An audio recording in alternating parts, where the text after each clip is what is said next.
I told myself the next a-hole who had something clever to say to me was getting cut. What is your best instant karma story? I was working with this complete evil girl at the sandwich shop where I work. She was 17, I was 18. I was telling a coworker about how my boyfriend had proposed to me, and she comes up behind me and says I bet he only proposed because the condom broke. It caused me to burst into tears, because I'd also just recently found out that there was only a 2% chance that I could have kids, and I was still very sensitive about it. After coming out of the supply room, I went in there to cry. I asked her to come out the back door with me, so I could have a word with her. I didn't want customers to hear us, because we likely would have ended up yelling. Anyway, I told her to keep her nose in her own business and blah blah blah. She decided to slap me, pretty hard, too. I didn't hit her back, because we're directly in front of a camera. So, I went inside and called my boss. He had seen it on the live feed at home and had recorded it. He was already on his way. He came in and dragged her out the back and fired her. Last I heard, she was unemployed, pregnant, and stuck with some deadbeat a-hole. Something like this happened to me today.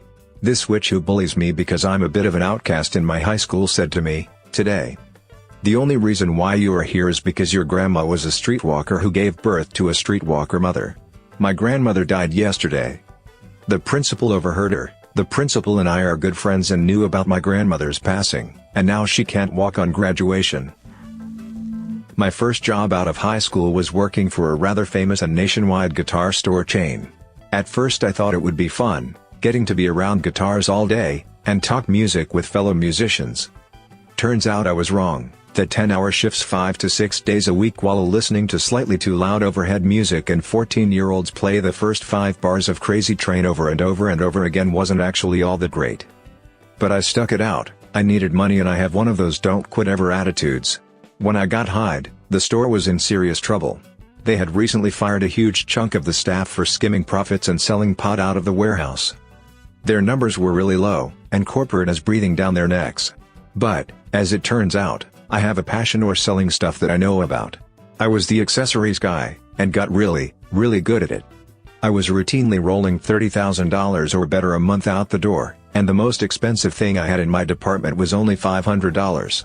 I also had one of the lowest return rates on the West Coast, and a file with several letters from happy customers saying how much help I had been. Eventually, the store's numbers improved, especially my department. We were number 1 for our district, and number 3 on the West Coast, behind Hollywood and San Francisco. However, none of that mattered to the GM or anyone from corporate. All they wanted was more from me. My numbers had to be better every month, or I'd get yelled at. I was written up for having a low sales month one January because I went on vacation. I would get daily emails and phone calls from the district and regional managers, demanding to know why I hadn't hit X dollar in sales yet. My hours got bumped up to the point where my days consisted of sleeping, showering, eating, and working. I had zero social life. My girlfriend at the time would go weeks without seeing me. Eventually, because of the stress, I developed an ulcer. So I decided to quit. I threw myself into my last month, which just happened to be December, the month all retail workers hate. I worked extra hours, sold as much as I could, contacted old customers, you name it. Blew everyone out of the water, rolling just shy of $80,000 in gear. My boss called me into his office, and said I was doing a good, not great, good, job, and to keep it up. I pointed to the sales numbers screen, pointed out how well I had been doing and how well liked I was by the customers, and asked for a raise. He laughed and said no. So I handed him my resignation letter. 2 weeks later I was done and starting classes in college, something I'd had to put off since work wouldn't allow me to cut hours for school. I came back to the store a couple months later, as someone who had worked with me called and said they'd found a jacket of mine in the warehouse. When I showed up, the GM wasn't there. I asked, and what I was told was that apparently, corporate had noticed me, and when my GM had failed to retain me, they'd fired him. Also, that department went from number 1 to number 9 in the district, out of 11 stores. The district managers were scrambling to recover, a few got demoted because of how things panned out, and the extreme higher-ups were not happy that the district was in such a state. I laughed the laugh of the vindicated. I've worked at the same company for over 6 years. I was a loyal, good employee with a perfect track record. Over the 6 years I've only called in sick twice. I had the best results, the least amount of errors on paperwork in the whole region and quite possibly the whole country. My new boss decided that that wasn't enough. He minimized my hours, they get a bonus to keep labor low, expanded my workload and never had anything nice to say. He seemed to think ruling with an iron fist is the way to go about this. Even after all this, I'm the one who kept his head above water, fixing his errors along the way. So today I resign my position with immediate effect, which in terms cancelled his vacation plans for next week. On top of that, there is no one to fill my position. As soon as I mouthed the words I quit, you could see the terror in his eyes. He realized how lost he was without me and tried to do whatever he could to keep me for at least another week. I've never felt such a sense of instant karma as today. I never meant to cancel his vacation, but I wasn't going to put his needs before mine. I have bills to pay. I'd feel bad about it if he wasn't such a male genital. But he is. My stepdad is a driving instructor. I went to get my license pretty late, 22. One day he was giving me a lesson and we were going over one of the possible courses that the test takes. While we're driving down a street in the suburbs, a guy is tailgating the hell out of me. Really gangster looking guy, looked pretty much exactly like Scumbag Steve now that I think about it. Sideways hat and all. Every time I come to a stop sign I do a full stop, obviously, and he throws his hands in the air and yells, "Shh." It's starting to stress me out, but my stepdad says don't worry about it, watch this. As we're going down the street he says, "Okay, now in about 50 feet I want you to start slowing down a little bit and right when you are in front of that school zone, pull over to the right." So I do it. Right after I pull over, the guy who is right angry at me now, takes off like a bullet. And about 5 seconds later a cop steps out from behind a tree and waves him over for going probably double the speed limit in a school zone. We laughed. Hard. I worked at a Kmart in high school. It was a small store, so I worked everything, electronics, stocking, cashier. You name it, I did it. I asked a woman and her son, about 12 or 13, if they needed help finding anything as I was out on the floor, and the kid immediately gets angry at me for annoying him. I ignore it, and go about my business. Right after that I get called to checkouts. As I'm working there, here comes the pair. The kid has gone all out back in the electronics area, with some EA Sports titles and a GTA game. I'm checking them out when the age prompt comes up for the M-rated game. I decide to take a chance. I flip the game over, and inform the mother that this game has been rated M for the following reasons and read the list off the back of the case. There is an awkward silence, then she angrily informs me that the son said it was only a little violent. Kid wasn't able to get anything that day. I was flying cross-country on a space-available ticket and ended up having a layover in Chicago. I was walking around trying to find a restaurant close to my hotel and I passed this dude on the street, begging for some money to buy something to eat. Now I'm used to seeing people with a cardboard sign or whatnot, but actually approaching people was pretty new to me. I thought to myself, man, this guy is probably just looking for drug or booze money and I'm going to call his bluff. So I walk up to him and say, "Tell you what, I won't give you any money, but I'm on my way to get a bite to eat and if you want, you can come with me and I'll get you whatever you want."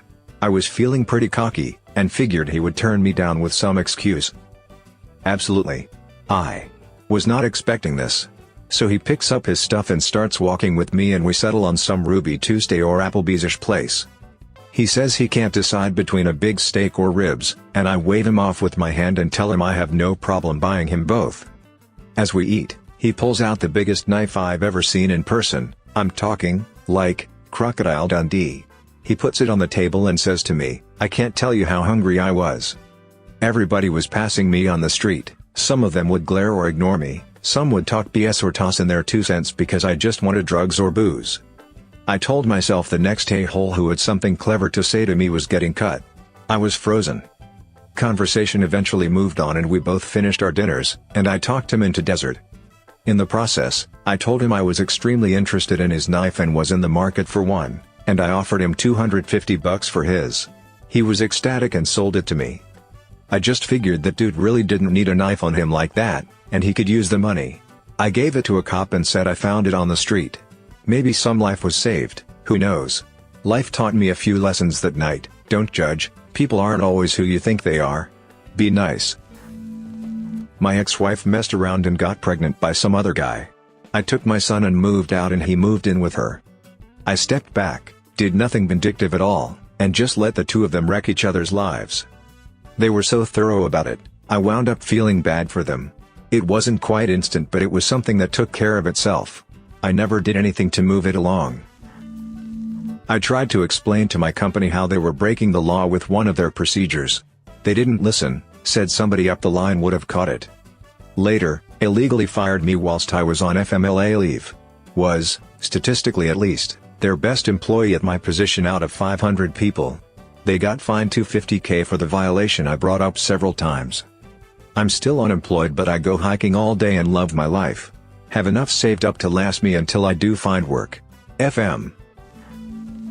My little sister's friend was being a real witch to me, following me around, mocking everything I said, making rude commentary on everything I did.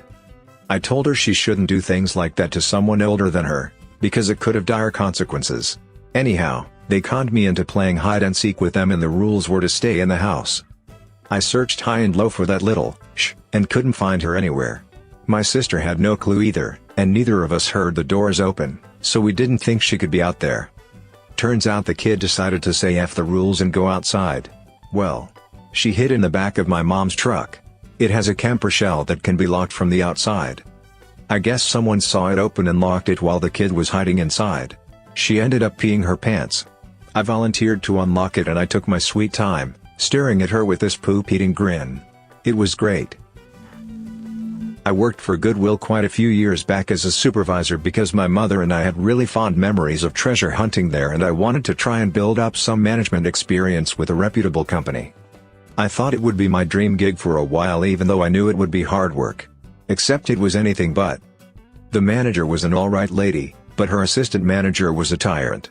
Every day she would threaten to fire the employees if they didn't do their work right. I took offense to this because as a supervisor I wanted my team to be in good spirits and wanted them to love coming into work and doing good things for the mission. I wanted this to be a great place to work. But because every single day they were being told they could be fired, morale was rock bottom. People were afraid for their jobs every day. I had a meeting with the manager, and I said I don't want to step on any toes. I know you run a successful store and I really admire that. I would appreciate it if you could ask the assistant manager to tone down the firing threats because it makes my team nervous and I'd like to have a chance to improve productivity in my own way.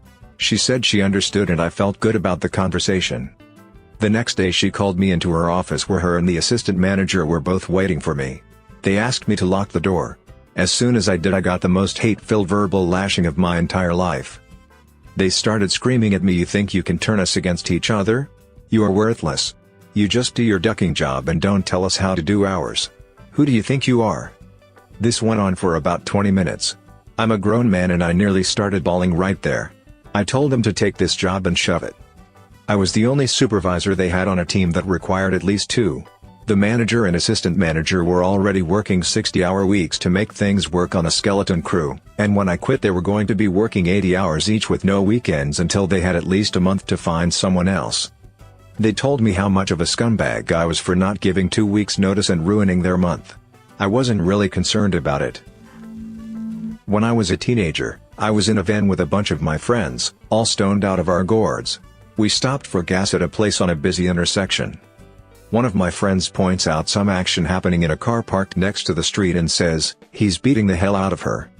Sure enough, some a-hole is bouncing his girlfriend's head off the dashboard. Now we were no innocent teenagers, and this van was our mailbox baseball mobile. We grabbed our bats and prepared to intervene. But just as we were getting out, the girl grabs the keys out of the guy's ignition and throws them into the street. I can see the rest in slow motion, clear as day, even though it happened more than 20 years ago. The guy races out of the car in a huff, runs into the street, bends to pick up his keys. He gets back up, points at the car, and starts to yell something, his face red with rage. Just then a little sports sedan turns the corner at speed, and hits him straight on in the legs. The guy does a flip over the car and falls into a limp pile. Girlfriend runs to him, crying in remorse. As I said, we were stoned. Carrying drugs and bats, a bunch of punk rock kids. We were in no way prepared to stick around and talk to the cops, so this was the last I knew of things until a few years later. One night, back from college on winter break, I was telling this story at a party. A girl looks at me funny, starts asking me date and location questions. She was really freaking out. Turns out she was the driver that hit the a-hole, only she didn't know he was an a-hole. No one at the scene, including the girlfriend, said anything about the abuse. The driver had felt guilty for years about running down some innocent guy that just happened to be standing in the road, crippling him for life. My chance retelling of the story took a huge burden off her. Worked for a small lottery parlor chain for the better part of a year back around 2008.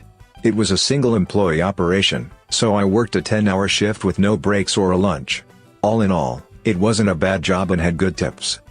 One day, out of the blue, the region manager calls me into the store and tells me that I'm suspended. No warning whatsoever. I asked her why, and she flat out tells me that I'm frightening away the patrons because of my sexuality, gay. The next day, she calls me to say that I'm no longer needed. I tried for a lawsuit, but it was he said she said kinda thing. Flash forward to last month. I get a call from a lawyer asking me if I want to take part in a class action lawsuit against this company for discrimination and unfair wage compensation practices. I told them my story and now I'm a class representative for the case. I'm so ready for this court case. Thanks for listening to Radio TTS. Hit the subscribe button and activate the notification bell for your daily dose of videos. Click the right box for the related playlist. And let us know your own instant karma stories in the comments below.